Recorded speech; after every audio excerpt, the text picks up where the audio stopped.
Hello students, welcome to new Lakshya academy. एक बार फिर से स्वागत है जहां पे हम अपने सीटेट के प्रीवियस ईयर कर रहे हैं। जिन भी स्टूडेंट्स को चंडीगढ़ पीआरटी की तैयारी करनी है, हमारे ऐप पर वो पूरा कोर्स अवेलेबल है। आप जाइए और अपना कोर्स बाय करिए।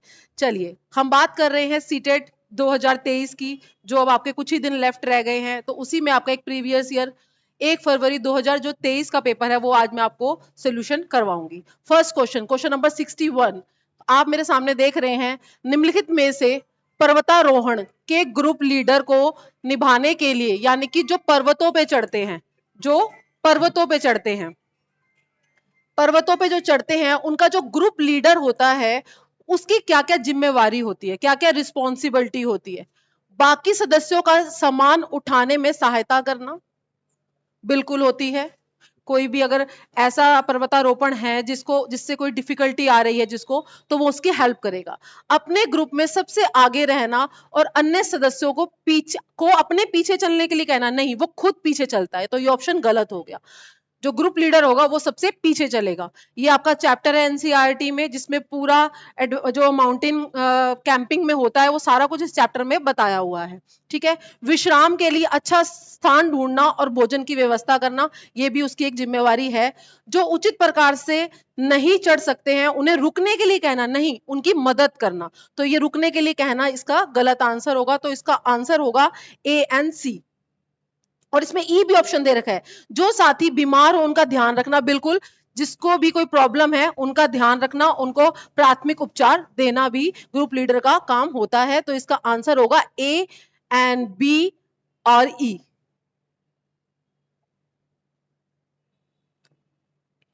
ए, सी और ई, ऑप्शन नंबर 2।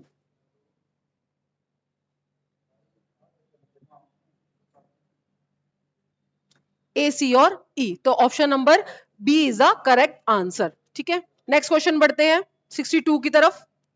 गोलकोंडा के ऊपर क्वेश्चन है आपका। देखिए, कई बार क्वेश्चन आया हुआ है, देख लेते हैं 62 क्वेश्चन क्या कह रहा है। कक्षा 5th, किसकी बात कर रहा है? कक्षा 5th की। कक्षा 5th की पाठ्य पुस्तक में गोलकोंडा के किले का मानचित्र छपा है। इस मानचित्र के निचले दाहिने भाग पर एक पैमाना दिया गया है, जो नीचे दिए गए हैं। मतलब ये बेसिकली मानचित्र का सेंटीमीटर, किलोमीटर, मीटर में निकालने वाला क्वेश्चन है। ये भी क्वेश्चन कई बार आ जाता है। गोलकोंडा का जो आपका किला है वो तेलंगाना में है, हैदराबाद तेलंगाना में है। ठीक है, और काकतीय राजवंश ने बनवाया था ये भी क्वेश्चन कई बार आता है। इसको कैसे सॉल्व करते हैं, चलिए इसको सॉल्व कर लेते हैं एक बार। देखिए, इन्होंने क्या कह रखा है, 1 centimetre is equal to 1 centimetre is equal to 100 metre. ठीक है, इसने कहा है किसी छात्र ने इस मानचित्र पर फतेह दरवाजा और जमाली दरवाजा, कौन सा दरवाजा? फतेह दरवाजा और जमाली दरवाजा के बीच की दूरी 9.8 सेंटीमीटर मापी है, और दे कितनी रखी है? 110 मीटर। इस माप के आधार पर इन दोनों स्थानों के बीच की वास्तविक दूरी नापनी है। क्या करना है? वास्तविक दूरी नापनी है। तो 110 आपको दे रखा है, 98 से आप इसको 110 इज इक्वल टू 98 सेंटीमीटर, आपका आ जाएगा आंसर 1078। क्या आएगा? 1078। ये किस में आया आपका आंसर? मीटर में। किस में आया? मीटर में। और उसने क्या कहा है? मीटर में तो उसने आंसर दिया ही नहीं, ये गलत हो गया। हमें आंसर निकालना है किलोमीटर में। किलोमीटर में करने के लिए हमें इसको किससे डिवाइड करना पड़ेगा? 1000 से। तो 1078 को जब आप 1000 से डिवाइड करेंगे, इसको काटेंगे, तो आपका आंसर आएगा 1.078। क्या आएगा? 1.078 kilometre is the correct answer, क्योंकि उन्होंने आंसर आपसे किलोमीटर में पूछा था। ये आप थोड़ा सा ध्यान दीजिएगा कि मीटर में पूछ रखा है, सेंटीमीटर में या किलोमीटर में। ठीक है, तो इसका answer option number 3 is the correct answer. Next question बढ़ते हैं। देखिए, अब देखते हैं next question number 63। Question number 63 क्या कह रहा है? निम्नलिखित में से सही कथन चुनने हैं। गोवा और पुडुचेरी दोनों अरब सागर के तटवर्ती हैं। देखिए, मैप से मैंने पिछली क्लास में भी बताया था कि मैप से क्वेश्चन आपका रिपीट होगा ही होगा। ठीक है, तो क्या कह रहा है ये? अरब सागर आपका कहाँ है? ये है आपका बे ऑफ बंगाल, ये है अरेबियन सी। तो गोवा तो आपके अरेबियन सी को टच करता है, ये बात बिल्कुल ठीक है, लेकिन पुडुचेरी कहाँ है? पुडुचेरी है आपका बे ऑफ बंगाल के निकट, तो ये आपका गलत ऑप्शन हो गया। गोवा और पुडुचेरी दोनों ही बंगाल की खाड़ी पे नहीं, मैंने आपको बताया ये अरेबियन सी पे है, तो ऑप्शन नंबर 2 भी गलत हो गया। गोवा बंगाल की खाड़ी पर है, ठीक है, लेकिन नहीं, ये बात यहीं पे ही गलत होगी, गोवा तो अरेबियन सी के तट पर है, जबकि पुडुचेरी ये उल्टा दे दिया इन्होंने, ठीक है।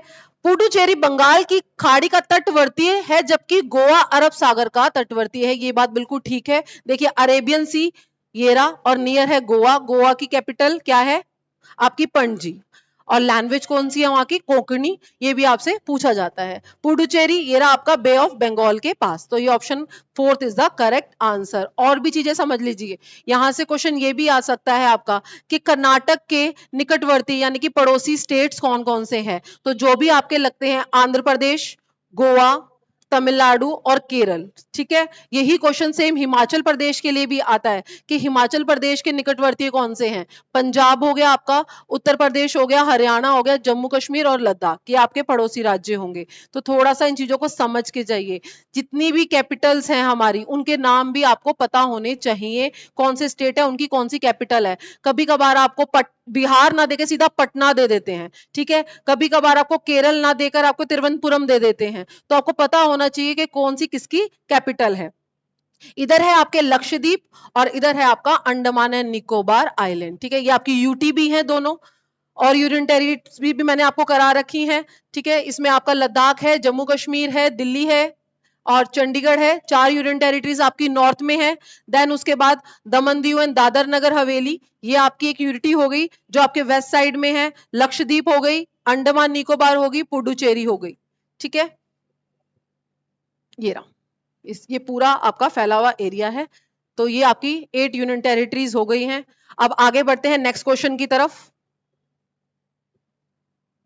क्वेश्चन नंबर 64, क्वेश्चन नंबर 64 क्या कह रहा है?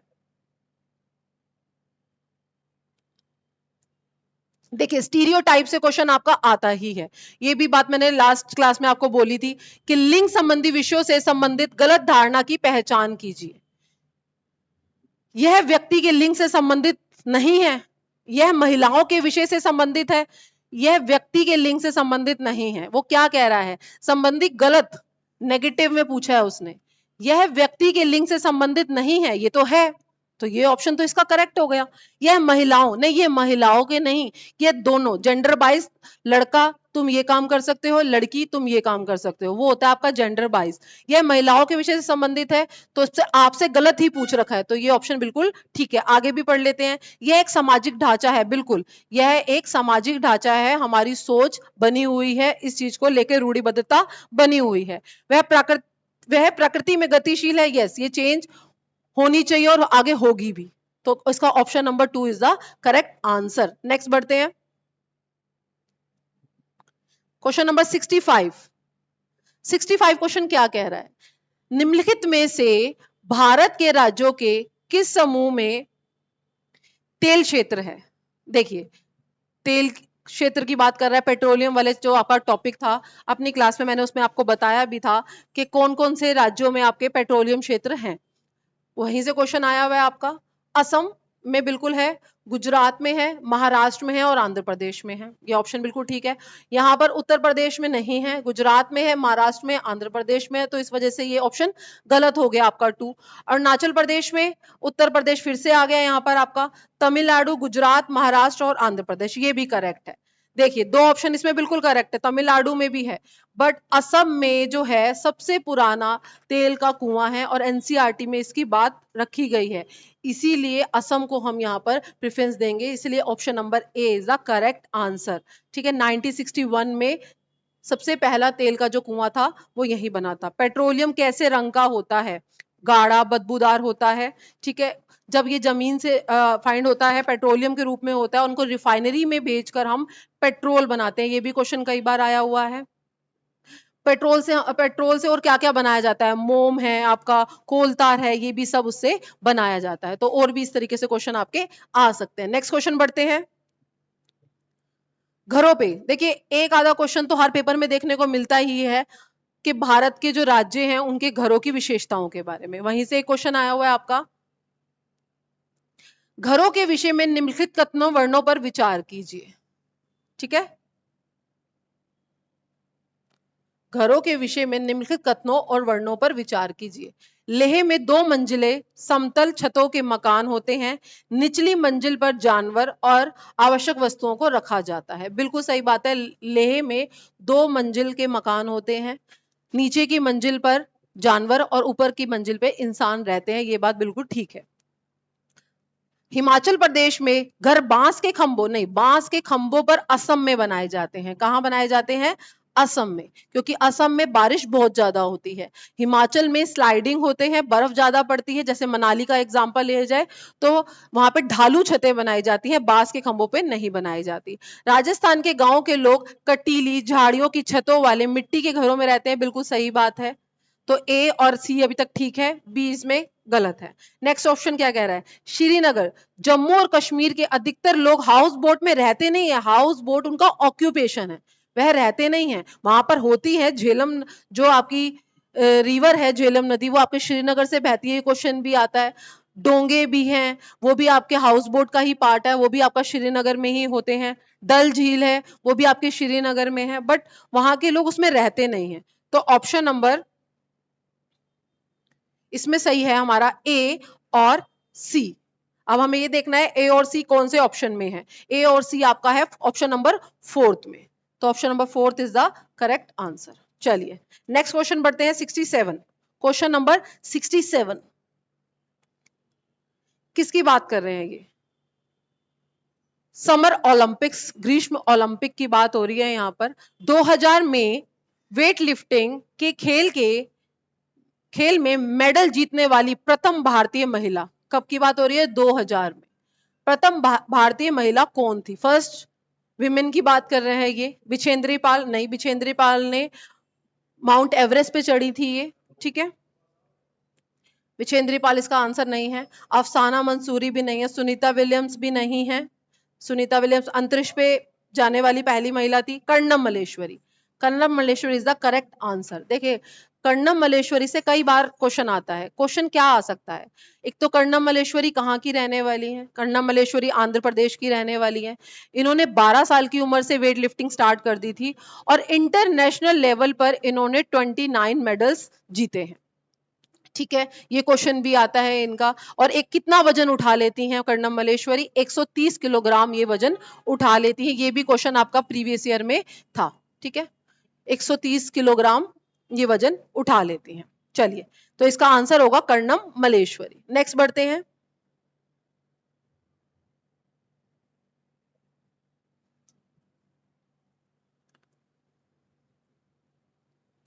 ब्रॉन्ज से क्वेश्चन आया हुआ है, पढ़ते हैं क्वेश्चन क्या कह रहा है। ब्रॉन्ज कासा, हिंदी और इंग्लिश दोनों में दे रखा है। ब्रॉन्ज के विषय में निम्नलिखित में से कथनों पर विचार कीजिए कि ब्रॉन्ज जो है वो कैसे बनाया जाता, कैसा होता है, क्या क्वालिटी है, उसके ऊपर दे रखा है। आदिवासी लोग हजारों साल पहले ब्रॉन्ज का उपयोग करते थे, बिल्कुल ठीक बात है ये। ब्रॉन्ज का रंग चमकीला पीला होता है, कांसे का नहीं, ये गलत है आपका ऑप्शन। ब्रॉन्ज को कॉपर, तांबे और जिंक नहीं टिन के साथ, किसको?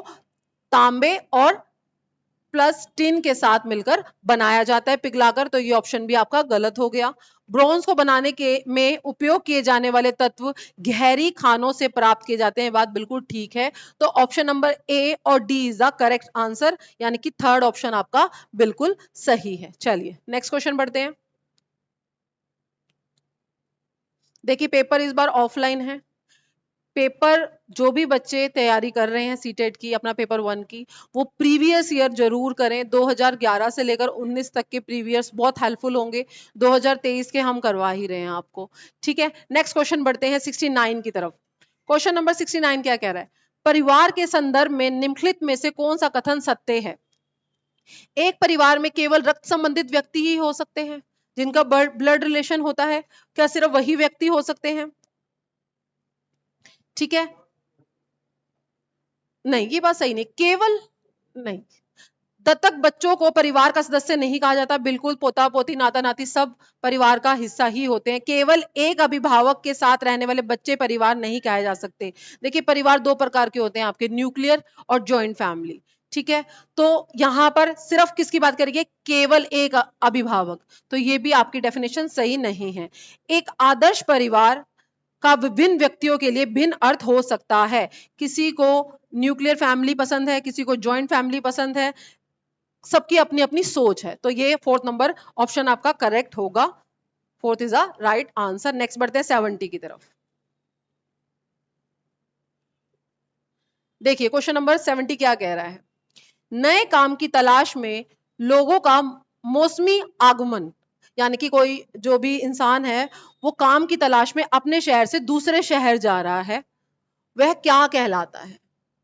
विस्थापन नहीं कहलाएगा वो, आप्रवास नहीं, ऋतु प्रवास। ये क्वेश्चन कई बार आया हुआ है और मैंने अपनी पिछली क्लास में भी एक्सप्लेन किया था कि जो भी इंसान नए काम की तलाश में मौसम की वजह से नए शहर में जाता है उसे ऋतु प्रवासी यानी कि सीजनल माइग्रेट पर्सन बोलते हैं, ठीक है। तो B is the correct answer.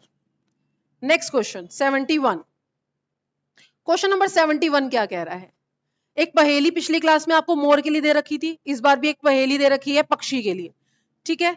71 question, रंग सलेटी पंजे गुलाबी, क्या कह रहा है, रंग सलेटी पंजे गुलाबी, गुटरगू करता हूं, दिन भर शोर मचाता हूं, घरों में अपना घर बनाता हूं, बोलो क्या कहलाता हूं।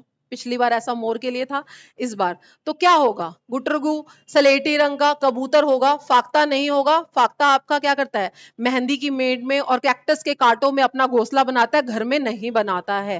कोयल कौवे के घोंसले में में अपने अंडे देती है, वो अपना घोंसला नहीं बनाती है। बसंत गोरी गर्मियों में पेड़ों के तनों में छेद कर कर अपना घोंसला बनाती है। तो कबूतर इज द करेक्ट आंसर, ठीक है। पक्षियों से एक क्वेश्चन आपका आएगा ही, एक दूसरा एनिमल से आएगा जो हमारे सामने आ चुका है 72 क्वेश्चन, ठीक है। मधुमक्खियों के बारे में दे रखा है, लास्ट क्लास में भी शायद यही क्वेश्चन था, सेम रिपीट क्वेश्चन कर रखा है। मधुमक्खियों और उनके छत्तों के विषय में निम्नलिखित कथनों पर विचार करना है। देखो हनी बी, एक लड़की थी अनीता कुशवाहा, मैंने एक स्टोरी भी बताई थी, वो मधुमक्खी पालन का काम करना स्टार्ट करती थी। तो उस अनीता के लिए पूरा चैप्टर लिखा गया है कि उन्होंने, वो बिहार के मुजफ्फरपुर जिले की रहने वाली थी, वहां से काम स्टार्ट किया, 2000 के 2 बॉक्स खरीदे उन्होंने, ठीक है। मधुमक्खी पालन का सही समय क्या होता है, अक्टूबर से दिसंबर, ये क्वेश्चन भी कई बार आता है। मधुमक्खियों को किसके फूल आकर्षित करते हैं, अट्रैक्ट करते हैं, लीची के, क्योंकि बिहार में बहुत ज्यादा लीची के पेड़ पाए जाते हैं। और ये लीची के फूल खिलते कब हैं, ये भी क्वेश्चन आता है, तो फरवरी में आपके ये लीची के फूल खिलते हैं। यहां पर क्या बात करेगी है, छत्तों के बारे में बात करेगी, उनके हाइव्स के बारे में बात करेगी। छत्तों को हाइव्स बोलते हैं। किसी शहर के छत्ते में केवल कुछ ही नर मधुमक्खियां होती हैं। देखिए मधुमक्खियों में सारा काम श्रमिक मक्खियां फीमेल करती हैं, वहां पर मेल का कोई भी काम नहीं होता है। किसी छत्ते में केवल एक रानी मक्खी होती है जो अंडे देती है, बिल्कुल ठीक बात है, ये बी पॉइंट। छत्ते बनाने के लिए नर मधुमक्खियां बहुत महत्वपूर्ण होती हैं। नर मधुमक्खियां रस की खोज में फूलों के चारों ओर नाचती हैं, और मादा नहीं, इसमें मेल का कोई भी काम नहीं है, सारा काम फीमेल खुद करती है। जब उनको रस मिल जाता है तो वो एक अलग प्रकार का डांस करती हैं, ठीक है, ताकि और दूसरी मधुमक्खियों को पता चल जाए कि इसका यहाँ पर नेक्टर जो है वो अवेलेबल है। तो 72 का है आपका right answer A, option number A, केवल ए और B is the correct answer. कौन सा सही होगा आपका, ए और बी, ठीक है। नेक्स्ट बढ़ते हैं क्वेश्चन नंबर 73 की तरफ। निम्नलिखित में से, ये देखो पैडा का क्वेश्चन आ गया आपका, एनसीईआरटी का नहीं है, ये पैडा से क्वेश्चन आ गया आपका। निम्नलिखित में से कौन सा खेलकूद का लक्ष्य नहीं है, खेलना का लक्ष्य नहीं है, नेगेटिव पूछ रखा है। जीतना, हम बच्चों को सिर्फ इसलिए नहीं खिलाते कि उनके अंदर ये भावना रहे कि तुम जीतोगे, और उन्होंने नहीं में ही पूछा है, ठीक है, तो ये ऑप्शन सही होगा। संरचनात्मक सामाजिक क्षमताएं, यस, बच्चा जब खेलकूद के मैदान में उतरता है तो उसकी संरचनात्मकता सामाजिक क्षमताओं का विकसित होती हैं, तो ये करेक्ट ऑप्शन है आपका। मानसिक, उसका मेंटल डेवलपमेंट भी होता है और उनका भावनात्मक यानी कि इमोशंस और उसके जो उसकी हैप्पीनेस है, सैडनेस है, सब इंप्रूव होता है, उसमें मेच्योरिटी आती है। तो ए जीतना कोई भी लक्ष्य नहीं है, तो A is the correct answer. 74, पृथ्वी पर उपलब्ध ताजे जल का, देखिए फ्रेश वाटर पूछ रखा है इन्होंने कि पृथ्वी पर कितना % फ्रेश वाटर अवेलेबल है। ताजे जल का प्रतिशत 2.7 है। कितना है? 2.7% टोटल अर्थ पर फ्रेश वाटर है, अवेलेबल है। ठीक है, तो इसका answer option number 3 is the correct answer. 75, question number 75 क्या कह रहा है? बीन तथा तुम्बा, ये एक चैप्टर है जिसमें सारे इंस्ट्रूमेंट बताए गए एनसीईआरटी में क्लास में। बीन तथा तुम्बा जैसे वाद्य यंत्र है, जो बजाने के यंत्र है, किस सूखी चीज से बनाए जाते हैं? देखिए ये बनाए जाते हैं लौकी से। किससे बनाए जाते हैं? लौकी से। इसके अलावा ढोल पूछा जाता है आपसे कि ढोल किससे बनता है, तो वो आपका भैंस के चमड़े से और बकरी के चमड़े से, दो एनिमल्स के चमड़े से ये आपका बनता है। बाकी जितने भी इंस्ट्रूमेंट्स होते हैं बीन पार्टी में, ये पूरा चैप्टर है, वो आपका बनता है लौकी से, जो ड्राई आपकी बॉटल गोर्ड होती है उससे। नेक्स्ट पढ़ते हैं, तो उसका option number A is the correct answer. Next,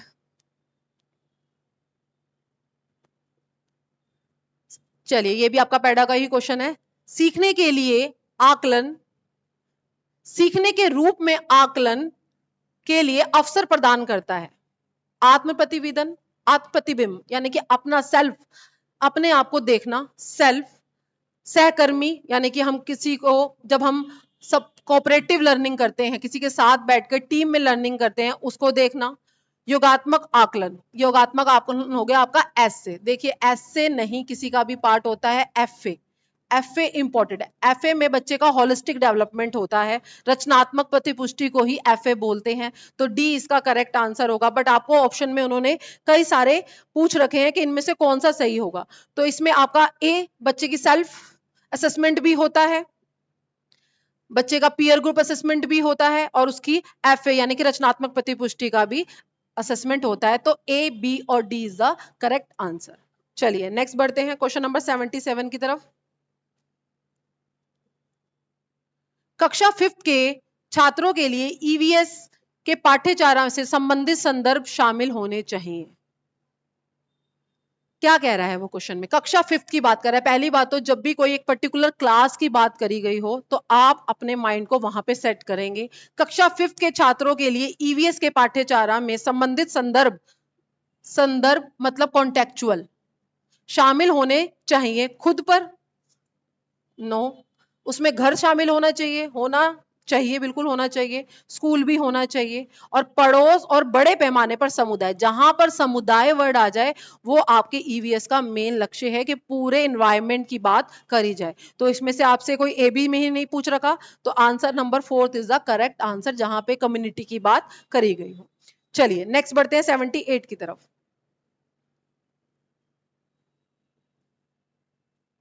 क्या कह रहा है ये? एक आकलन उपकरण, एक आकलन उपकरण यानी कि असेस कर रहा है, जो ना केवल सर्वोत्तम बल्कि बच्चों के सभी प्रकार के, कौन से? क्रमिक लेखा जोखा, कौन सा होता है आपका? पोर्टफोलियो। सभी प्रकार के कार्य समय की अवधि में की गई गतिविधियों को एकत्रित करता है। जो भी बच्चे ने स्कूल में एक्टिविटी करी है, चाहे वो किसी चीज में पार्टिसिपेट कर रहा है, उसकी जो आर्ट है, चाहे उसका क्रिएटिविटी है, वो सब निकल के एक क्रमिक लेखा जोखा जब टीचर बनाता है तो उसे क्या कहते हैं? पोर्टफोलियो पहले ही आ गया, मैं वही एक्सप्लेन कर रही हूं आपको। उपाख्यात्मक, ये होता है आपका एनाडोटिकल रिपोर्ट। क्या होता है? एनाडोटिकल रिपोर्ट, जब बच्चे की जिंदगी में कोई घटना होती है और उसके ऊपर टीचर विचार करता है।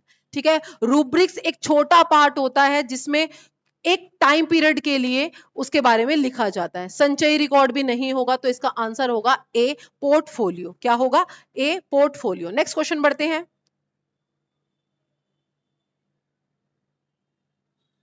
ईवीएस के एक एकीकृत विषय के रूप में देखा जाता है। ईवीएस को कैसे देखा जाता है? एक इंटीग्रेट रूप में देखा जाता है, क्योंकि यह विज्ञान, सामाजिक विज्ञान और पर्यावरण शिक्षा से अंतर्दृष्टि प्राप्त करता है। बिल्कुल सही बात कह रहा है, आगे पढ़ लेते हैं। इसमें ईवीएस के अध्ययन में छात्रों, शिक्षकों और अभिभावकों को शामिल किया जाता नहीं। अभिभावकों का यहाँ पे कोई भी रोल नहीं है। यह समुदाय को ईवीएस सीखने में एकीकृत करता है। पूरे समुदाय को ईवीएस सीखने में एकीकृत नहीं करता, ये उसके बारे में जानने के लिए। यह गतिविधियों, प्रयोगों, चर्चाओं को ईवीएस की शिक्षा में एकीकृत करता है। गतिविधियों, प्रयोगों और चर्चाओं की ईवीएस शिक्षा में एकीकृत करता है। बिल्कुल ठीक बात है। देखियो, इसमें आपका पहला और फोर्थ दोनों ही ठीक है। अब हमें कभी कभार मैंने आपको बताया कि आपको दो ऑप्शन आपको कंफ्यूज करेंगे, तो हमें करना क्या है, अब हमें एक दोनों में कंपैरिजन करना है। यह विज्ञान, सामाजिक विज्ञान और पर्यावरण शिक्षण में अंतर्दृष्टि प्राप्त करता है, यानी कि इनको कनेक्ट करता है। यहां पर आपकी बड़ी बड़ी टर्म्स यूज करी गई हैं, तो आपका ए इज द करेक्ट आंसर। ठीक है, थोड़ा सा आपको देखना भी होगा, हो सकता है कि दो, ये भी ऑप्शन ठीक है। जो भी आप क्रिएटिव वर्क कर रहे हो, प्रयोग कर रहे हो, चर्चा कर रहे हो, की शिक्षा में एकीकृत कर देता है, वहीं पे आपको बांध देता है। तो ऑप्शन नंबर 79 का ए ऑप्शन बिल्कुल ठीक है, क्वेश्चन नंबर 79 का। अब बढ़ते हैं 80 की तरफ। देखिए, जो भी बच्चे अब घर बैठ के तैयारी कर रहे हैं वो अपने प्रीवियस ईयर लगाते रहिए। ठीक है, अपने स्कोर को मेजरमेंट करते रहिए कि मेरे आज कितना स्कोर है, नेक्स्ट पेपर में कितना है, इंप्रूवमेंट है। जो भी आपकी दिक्कत आ रही है उसको आप ज्यादा टाइम दीजिए, जो भी सब्जेक्ट में, चाहे वो इंग्लिश है, चाहे आपकी सीडीपी है, उसको बैठिए और उनको बैठकर एकांत में बैठिए। पहली बात तो बिल्कुल सेल्फ स्टडी करिए, टाइम के साथ अपना पेपर प्रीवियस ईयर सॉल्व करिए, ओएमआर शीट खरीदिए और उस पर अपना पेपर सॉल्व करिए। जब भी आपको अपनी कमियों के बारे में पता चलेगा कि हमारी लैकनेस कौन से सब्जेक्ट में है। ठीक है, नेक्स्ट क्वेश्चन बढ़ते हैं। ईवीएस सीखने की प्रक्रिया में निम्नलिखित में से कौन सा प्रमुख माध्यम बनना चाहिए? ईवीएस की ही बात कर रहे हैं ये। ईवीएस सीखने की प्रक्रिया में कौन सा सबसे प्रमुख माध्यम बनना चाहिए? शिक्षक, छात्र, पर्यावरण या माता? पर्यावरण सबसे बड़ी टर्म है कि पूरा पर्यावरण उसकी हेल्प करता है उसको सबसे अच्छी प्रक्रिया सिखाने में। पर्यावरण की शिक्षक भी हेल्प करते हैं, छात्र भी और माता पिता भी, बट सबसे बढ़िया है पर्यावरण। पर्यावरण से वो नेचुरली सीखेगा। चलिए नेक्स्ट क्वेश्चन 81। प्राथमिक स्तर पर पर्यावरण अध्ययन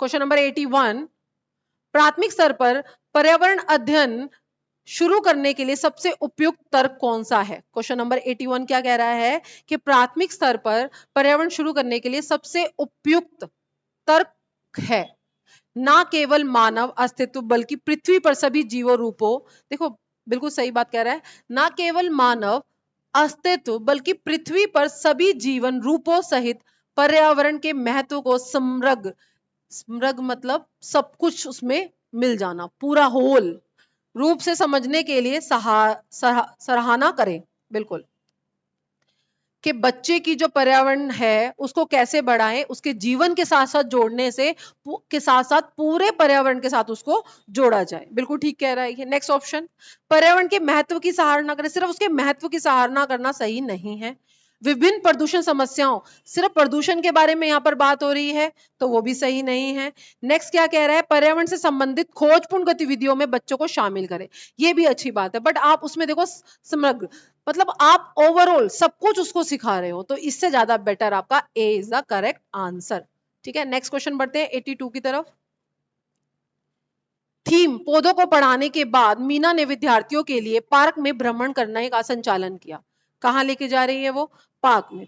पौधे पढ़ाए उन्होंने, जो आपकी ईवीएस की थीम है। ठीक है, उसके बाद वो पार्क में लेके गई। किस लिए लेके गई? थीम याद रखने में विद्यार्थियों को मदद मिलेगी। सिर्फ याद करना उसका एक टीचर का लक्ष्य नहीं है कि बच्चों को सिर्फ याद करवाए, तो ये आपका ऑप्शन गलत हो गया।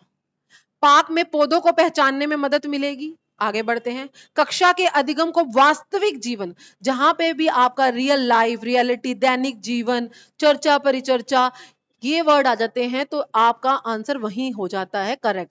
तो यहां पर किसकी बात करें?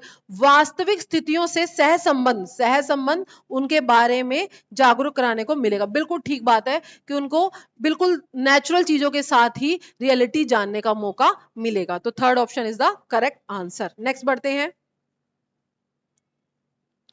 मानचित्र पठन गतिविधि के दौरान जयंती ने अपने मित्र से कहती है, भाई ये क्या पढ़ रहे हैं, मानचित्र के बारे में पढ़ रहे हैं। वो जयंती है जो अपने मित्र से कहती है, नक्शे पर हमारा गांव पड़ोस के शहर से रेखा द्वारा विभाजित क्यों है। जब मैं पिताजी के साथ सब्जियां बेचने शहर जाती हूं तो मुझे ऐसी रेखाएं नहीं दिखती हैं। जयंती क्या कर रही है, उसके दिमाग में क्या कंफ्यूजिंग है। वास्तविक जीवन अनुभव को कक्ष में गतिविधियों से संबंधित कहीं ना कहीं वो अपनी रियलिटी को जोड़ रही है। आगे बढ़ लेते हैं, तो ये तो ठीक है। कक्ष गतिविधियों पर उच्च स्तरीय चिंतन का प्रयोग कर रही है। भाई वो चिंता भी कर रही है कि भाई ऐसा क्यों है, तो वो अपने दिमाग को एक हाई लेवल पे ले जाकर और चिंता व्यक्त कर रही है। ये भी बात ठीक है। अपने परिवेश के प्रति स्वाभाविक जिज्ञासा अभिव्यक्ति कर रही है। ये भी बात ठीक है। अवलोकन पर चिंतन कर तर्क का प्रयोग करना, वो ऑब्जर्व कर रही है चीजों को और उसके बारे में तर्क दे रही है। ये भी बात बिल्कुल ठीक है। अब हमारे पास चार एक अच्छे ऑप्शन है। अब हमें कौन सा ऑप्शन छांटना है जो सबसे अच्छा हो। ठीक है, हमें कौन सा ऑप्शन ऐसा है जो हमारा सबसे अच्छा होगा। तो इसमें कक्ष गतिविधियों पे एक तो वो उच्च स्तरीय चिंतन प्रयोग कर रही है। ठीक है, तो ये आपका बिल्कुल सही होगा। अवलोकन बिल्कुल कर रही है, ऑब्जर्वेशन कर रही है और अपने तर्क को दिखा रही है। क्योंकि हमारी मजबूरी हमें आंसर दो में ही दे रहे हैं, उन्होंने ऑप्शन दे रखे हैं, तो ऑप्शन नंबर बी और D is the correct answer. वैसे ये चारों ही ऑप्शन आपके ठीक है, गलत इसमें से कुछ भी नहीं है। चलिए नेक्स्ट बढ़ते हैं 84 की तरफ। दुर्गा रानी से कहती है, क्या कह रहे हैं, नेक्स्ट क्वेश्चन बढ़ते हैं। दुर्गा रानी से कहती है, पूर्णिमा पर चांद माँ की बनाई हुई रोटी जैसा दिखता है। क्योंकि वो पोयम है ना गोल वाली, वो तो वो क्या कह रहे हैं कि हर जो भी चीज गोल दिखती है वो बच्चा उससे इमेजिनेशन कर लेता है। ठीक है, तो पूर्णिमा पे जो चांद निकलता है वो भी माँ की रोटी जैसा है। कबीर कहता है नहीं, यह तेल में पूड़ी जैसा है। पूड़ी भी गोल होती है क्योंकि। ठीक है, रणवीर कहता है नहीं, तुम दोनों ही गलत हो। कौन कह रहा है, रणवीर कह रहा है तुम दोनों ही गलत हो। तो मैंने आकाश में फुटबॉल उछाली थी, इन बच्चों द्वारा की गई व्याख्या, वो फुटबॉल से कंपैरिजन कर रहा है। इन बच्चों द्वारा की गई व्याख्या निम्नलिखित में से किस उद्देश्य के विकास को सूचित करती है। क्या कर रहे हैं, देखो दिमाग लगा रहे हैं, कॉन्सेप्ट बना रहे हैं अपने अपने दिमाग में। सभी बच्चे सभी सही हैं, गलत कोई भी नहीं है। वो अपने दिमाग में एक कॉन्सेप्ट बनाकर आगे चल रहे हैं। तो भावनात्मक, देखो भावना तो नहीं दिखा रहे वो, संवेग इमोशंस भी नहीं दिखा रहे हैं, मनोप्रेरणा दिमागी अपनी जो प्रेरणा है उसको भी नहीं जाहिर कर रहे, वो संज्ञानात्मक अपने दिमाग में जो कॉन्सेप्ट बना रहे हैं उनके बारे में चर्चा कर रहे हैं। तो A is the correct answer. Next question बढ़ते हैं 85। क्या कह रहा है 85 क्वेश्चन, पर्यावरण अध्ययन की प्रकृति को निम्नलिखित में से कौन से पद में उपयुक्त रूप से परिभाषित किया गया। सबसे अच्छे तरीके से किसमें परिभाषित किया गया पर्यावरण अध्ययन को। स्थाई, परमानेंट नहीं, परमानेंट नहीं होती, एक दिशा में भी नहीं होती। वस्तुनिष्ठ एमसीक्यूज बेस्ड आंसर नहीं, इसमें भी नहीं होती। अनुभव जन्य, यानी कि बच्चा अपने एक्सपीरियंस के अकॉर्डिंग पर्यावरण को सीखता है, पर्यावरण अध्ययन को सीखता है। तो fourth is the correct answer. Next question बढ़ते हैं 86। जया को आज बहुत भूख लगी थी, उसने अपना टिफिन खत्म किया और उसका पेट भर गया। उसके शिक्षक आज मिठाई के पैकेट बांटने के लिए लाए थे बहुत सारे स्कूल में, क्योंकि आज स्कूल में स्थापना दिवस था। स्कूल का स्थापना दिवस था तो उसकी टीचर मिठाई बांट रही थी। जैसे ही जया ने मिठाई देखी उसके मुंह में पानी आ गया। स्वाभाविक क्रिया है, भूख अच्छी चीज को देखकर सबका मन करता है खाने का, ऐसे ही जया का भी करा। इस प्रक्रिया में सही वर्ण करता है अनुकूलित प्रक्रिया, पैवलोव ने दिया हुआ कंडीशनल आपकी जो थ्योरी है वहां से ये क्वेश्चन आया हुआ है। अनानुकूलित प्रक्रिया नहीं, अनानुकूलित प्रक्रिया नहीं है, अनुकूलित उद्दीपन नहीं हुआ है। ठीक है, तो आपका क्या अनुकूलित प्रक्रिया है, ये नेचुरल है कि हमारा मिठाई को देखकर मुंह में पानी आ जाना। तो A is the correct answer. Next बढ़ते हैं 87 की तरफ। पर्यावरण अध्ययन की कक्षा में पाठ कक्षा 3 किसकी बात कर रहा है, कक्षा 3 के पाठ पौधों की परी। कौन सा क्वेश्चन है, पौधों की परी में दीदी के खेल बच्चों को पौधों की बताई गई विशेषताओं के आधार पर छू कर बताना। एक टीचर एक एक्टिविटी करा रही है कि भाई पौधों को छू कर बताओ, ठीक है। खेल को आयोजित करने हेतु सर्वाधिक उपयुक्त क्या है, वो ऐसा क्यों कर रही है। सबसे अधिक पौधों की सही पहचान करना, ये उसका काम है। नहीं, सही सबसे ज्यादा अधिक नंबर्स में बांटना ही गलत है। बच्चों को खेल खेल में अपने परिवेश, देखिए यहाँ पे फिर परिवेश आ गया, पूरा एनवायरनमेंट की बात हो रही है, उपस्थित पौधों की विशेषताओं से अवगत करवाना ताकि बच्चों को पता चले कि हमारे एनवायरनमेंट में कौन कौन से पौधे हैं, उनकी क्या क्या विशेषता है। बिल्कुल सही बात है। नेक्स्ट पढ़ लेते हैं, बच्चों में खेल द्वारा आनंद, आनंद सही आंसर नहीं है। बच्चों के प्रतिस्पर्धा यानी कि कंपटीशन की भावना विकसित करना, नहीं, कंपटीशन बच्चों में करवाना सही नहीं है, तो B is the correct answer. Next बढ़ते हैं क्वेश्चन नंबर 88 की तरफ। सही कथनों को चुनना है। एनसीएफ 2005 कक्षा 1 से तीसरी तक ईवीएस के शिक्षण को निर्धारित करता है। कक्षा 1 और दूसरी के लिए कोई पाठ्य पुस्तक निर्धारित नहीं की जाती जिससे कि विद्यार्थियों को संदर्भिक अधिगम वातावरण दिया जा सके। सही बात है ये, ठीक है, कि बच्चा जो है अपने एनवायरनमेंट को नेचुरली तरीके से सीखे, ये बात बिल्कुल ठीक है। फर्स्ट ऑप्शन क्या कह रहा था आपका, 2005 कक्षा 1 से तीसरी तक ईवीएस के शिक्षण को निर्धारित करता है, नहीं, 1 से तीसरी तक नहीं करता है। कक्षा 1 और दूसरी में ईवीएस विज्ञान सामाजिक ज्ञान के द्वारा पढ़ाई जाती है, नहीं, ठीक है। ईवीएस वह विषय है जो केवल 4th और 5th में, ये भी आपका गलत है, तो option number B is the correct answer, और ये आपको दे रखा है केवल बी, ऑप्शन नंबर 3, ठीक है। आगे बढ़ते हैं नेक्स्ट। कक्षा कक्ष यानी कि इन्वायरमेंट, क्लास के रूम की बात कर रहा है। कक्षा कक्ष का मतलब क्या है, जो बच्चा क्लास में बैठकर पढ़ रहा है। कक्षा कक्ष में मूल द्विविमीय निरूपण,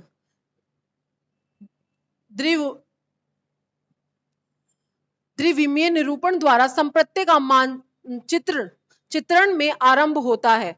देखिए वो बच्चे को क्या कह रहा है कि बच्चा कौन सी कक्षा में, क्वेश्चन इतना डिफिकल्ट लेवल पे दे दिया उसने, और जबकि ऐसा कुछ है नहीं। वो कह रहा है कि बच्चा कौन सी क्लास से, बेसिकली उन्होंने क्लास दे रखी है ऑप्शन में, मानचित्रण का मतलब अपने दिमाग में किसी चीज की संकल्पना बनाना स्टार्ट कर देता है। कौन सी क्लास से, तो कक्षा 4 नहीं, कक्षा तीसरी से बच्चे अपने दिमाग में कॉन्सेप्ट चीजों के बनाना स्टार्ट कर देता है। प्याजे की थ्योरी से ही आपको ये क्वेश्चन दे रखा है, थोड़ा सा क्वेश्चन की लैंग्वेज चेंज कर रखी है।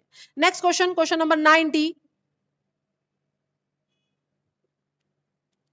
क्वेश्चन नंबर 90 क्या कह रहा है, परिवार विषय क्या है, परिवार और मित्र, फैमिली एंड फ्रेंड्स में पौधों एवं जीवों को जानते बूझते हुए सम्मिलित किया गया है, क्योंकि ये थीम्स की बात कर रहा है। कहां से क्वेश्चन है, ये फैमिली एंड फ्रेंड जो आपकी थीम है उसकी सब थीम्स की बात कर रहा है ये, जिससे कि इस पर विशेष बल दिया जा सके कि मानव का उनके साथ कैसा संबंध है, प्रागण संबंध है।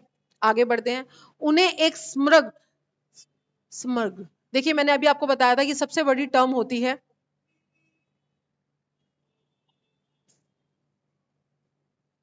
उन्हें एक समग्र एवं समाकलित वैज्ञानिक और सामाजिक परिप्रेक्ष्य प्रदान, वैज्ञानिक तौर पे ले जाना ये सही नहीं है। आगे देखते हैं नेक्स्ट क्या कह रहा है, उन्हें सामाजिक एवं सांस्कृतिक संदर्भ में अवस्थित किया जा सके, विद्यार्थियों को पौधों और जीवों में विभेदन करने की योग्यता दी जा सके। देखिए ये बिल्कुल ठीक बात है, इस पर विशेष बल दिया जा सके कि मानव का उनके साथ कैसा संबंध है, ये बात होती है, ये बात बिल्कुल ठीक है, ठीक है। उन्हें एक समग्र वैज्ञानिक और सामाजिक पर्यावरण देना, ये भी बात बिल्कुल ठीक है। उन्हें सामाजिक और संस्कृति, देखिए संस्कृति और सामाजिक जब साथ में आ जाती है तो ये बात बिल्कुल ठीक है कि उनके संदर्भ में पढ़ाना। विद्यार्थियों को पौधे और जीवों में विभेदन करने की, नहीं विभेदन नहीं, उनके बारे में जागरूक, तो डी इसका करेक्ट आंसर नहीं होगा, तो ऑप्शन नंबर आपका सही होगा ए, बी और सी। ऑप्शन नंबर कौन सा सही होगा, ए, बी और सी। देखिए हमारा ये आज एक और पेपर हो गया है कंप्लीट, 2023 का 6 फरवरी का आपका पेपर था ये, मैंने शुरू में आपको बताया था। इसके 30 ईवीएस के क्वेश्चन आज हमने कर लिए हैं। इसी तरीके से हम आपको और भी क्वेश्चन पेपर आगे करवाते रहेंगे इसी सीरीज में। तो आज के लिए bye bye, thank you. New Lakshya academy को सब्सक्राइब कीजिए, लाइक करिए एंड सपोर्ट करिए।